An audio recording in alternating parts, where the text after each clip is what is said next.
আমি সবসময় বলি যে আমার সোনার ময়না পাখি আমাকে ছাড়ে চলে গেল, বউটার অন্য জায়গায় বিয়ে হয়ে গেল। আমি এটাই সবচেয়ে দুঃখ পাই বেশি।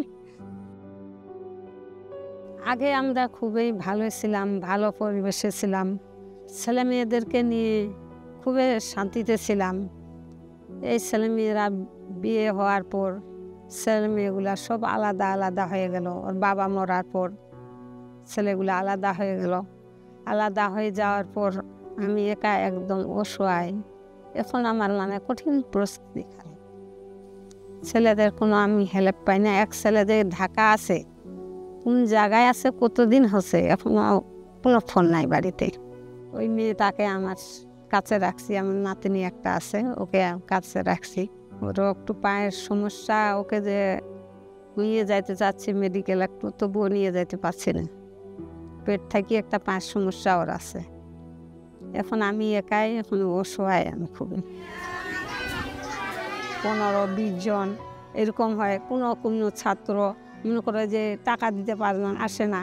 কোনো ছাত্র হতে 2 মাস পর 3 মাসের বাকি রাখে, তোমরা লজ্জায় আসে না। আমি বলি যে টাকা দিতে পারো না পারো, আসো, যখন হবে তখন দিও।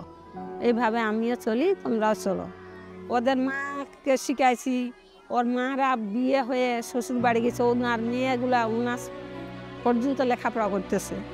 আমি নিজেই যেটুক কাজ করি, মনে করো যে একটু পড়াশোনা করি, এটারে যা পাই এটা দিয়ে চলি আর কি, এরকম করে। ও মাছগুলো এখন তো 5টা বক্সে মাছ দিছে, আর একটা বক্স খালি দিছে। আবার ছেলেটা, বড় ছেলে একটা ওইখানে আছে, ও লাগাইছে, তো ওগুলা দেখছি। আর মনে করো এগুলা তো একটা দেখা জিনিস, এগুলা তো একটা কঠিন জিনিস নয় যে বলে আমি পারবো না। এখন মানে ওইভাবে রাখছি, যখন মানে ওরা বাড়তে শুরু করবে তখন মনে করো যে একটা খালি যে এখন যেগুলো ভর্তি হচ্ছে, মনে করো ওইখান থেকে একটা ফ্রাম মনে করো যে অন্য বাস্কতে দিলাম, বা ওই বাস্কগুলা তখন যখন কোথাও ফুল হবে ওইখানে ফুলের কাছে নিয়ে বসে বসে রাখবো। এইভাবে ছাওয়া জায়গায় রাখবেন, উপরে বস্তাগুলা দিবেন।